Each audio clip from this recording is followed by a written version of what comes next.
ఈరోజు మనము స్పోకన్ ఇంగ్లీష్లో భాగంగా యాక్షన్స్ అంటే ఏమి, క్రియలు.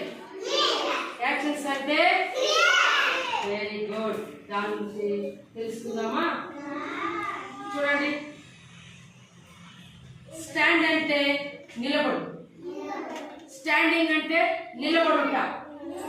ఇప్పుడు ఎవరినైనా నేను స్టాండ్ అంటే లేచి నిలబడు అంటాను కదా, దాన్ని స్టాండ్ అంటే నిలబడు, స్టాండింగ్ అంటే నిలబడుట. సిట్ అంటే కూర్చో, సిట్టింగ్ అంటే కూర్చోవడం. అర్థమైందా? అలాగే పిల్లలు, క్లాప్ అంటే ఏమి,